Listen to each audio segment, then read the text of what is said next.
সরকারি অর্থায়নে আত্মরক্ষা এবং আগ্নেয়াস্ত্র চালানোর প্রশিক্ষণ দেওয়া হবে প্রায় ৯,০০০ তরুণ তরুণীকে।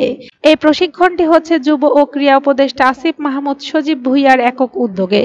বিকেএসপির ৭টি আঞ্চলিক কেন্দ্রে চলতি মাসেই শুরু হবে ১৫ দিনের এই আবাসিক প্রশিক্ষণ।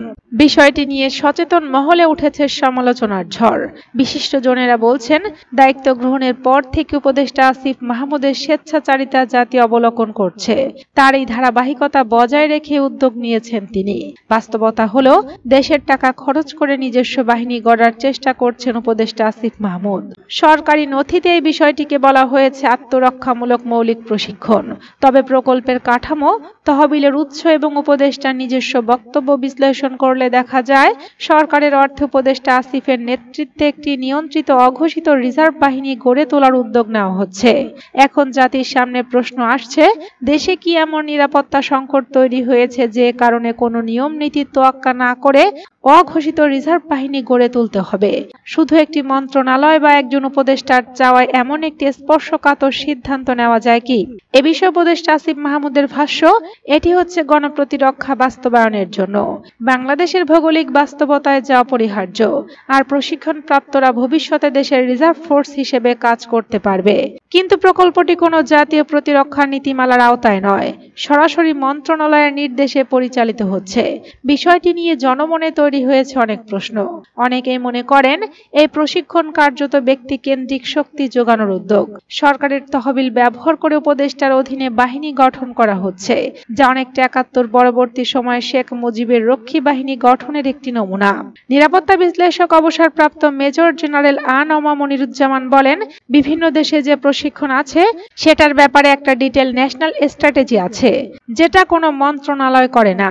সেটা দেশের পার্লামেন্টে পাশ করে একটি নীতিমালা করা হয়। খুবই বিশদভাবে এটা করা হয়।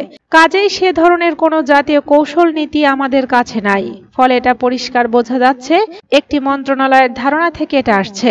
কাজে কোনো জাতীয় নীতিমালা আছে বলে আমি মনে করছি না। এ ধরনের কার্যক্রম জাতীয় নীতিমালা ছাড়া করা যায় না, কারণ এর সঙ্গে স্পর্শকাতর জিনিসপত্র জড়িত থাকে, জাতীয় নিরাপত্তা জড়িত থাকে এবং প্রশিক্ষণপ্রাপ্ত ব্যক্তিরা ভালো হতে পারে বা খারাপও হতে পারে। তিনি বলেন, গণঅভ্যুত্থান পরবর্তী বাংলাদেশে আইন শৃঙ্খলা পরিস্থিতির একটা অবনতি লক্ষ্য করা গেছে। আন্দোলনের সময় লুট হওয়া পুলিশ ও আইন শৃঙ্খলা বাহিনীর বহু অস্ত্রগুলি এখনো উদ্ধার করা সম্ভব হয়নি। এছাড়া অবৈধ অস্ত্রের উপস্থিতি ধরা পড়ছে। এরকম একটা অবস্থায় অস্ত্র প্রশিক্ষণ কারা পাবে এবং সেটি কিভাবে তারা কাজে লাগাবে সেই সন্দেহ থেকে যায়। মনিরুজ্জামান বলেন, কি ধরনের লোক এখানে প্রশিক্ষণ পাচ্ছে তাদের ব্যাকগ্রাউন্ড যদি চেক করা না হয়, তাহলে হয়তো ভুল কিছু লোক প্রশিক্ষণ পেয়ে যেতে পারে। যদি ভুল কিছু লোক প্রশিক্ষণ পেয়ে যায়, তারা প্রশিক্ষণ পাওয়ার পর সেটা যদি অন্য কাজে ব্যবহার করে, তাহলে দেশের জন্য ভালোর চাইতে খারাপ হয়ে যাবে। এছাড়া সরকারের এই প্রশিক্ষণ কর্মসূচি নিয়ে রাজনৈতিক বিশ্লেষক মহিউদ্দিন আহমেদ বলেন, আমি মনে করি এটা একটা রেটরিক। আমাদের এখানে অনেক দিন ধরে বাগাড়ম্বরের রাজনীতি চলছে। কিছুদিন আগে জামায়াতে ইসলামী বলছিল যে ভারতের সঙ্গে যুদ্ধ লাগলে বা কেউ আক্রমণ করলে আমাদের ৫০ লাখ লোক দাঁড়িয়ে যাবে। তারপরে আমরা শুনলাম যে ৮,০০০ প্রশিক্ষণ নেবে। তো পলিটিক্যাল পার্টির লোকেরা এগুলো বলে। আমার কাছে রেটরিকই মনে হয়। এগুলো দিয়ে রাজনীতি করা মানে এক ধরনের জিঙ্গুইজম করা, অর্থাৎ প্রচন্ড রকমের উন্মাদনা সৃষ্টি করা রাজনীতিতে এবং এটা করে হাততালি পাওয়া। এ বিষয়ে যুব ক্রীড়া উপদেষ্টা আসিফ মাহমুদ সজীব ভুঁইয়া বলেন, ভবিষ্যতে প্রশিক্ষণপ্রাপ্ত নাগরিকরা দেশের রিজার্ভ ফোর্স হিসেবে অন্তর্ভুক্ত হবে। দেশের ক্রান্তিকালে প্রয়োজনে শত্রুর বিরুদ্ধে যুদ্ধে অংশগ্রহণ করতে পারবে।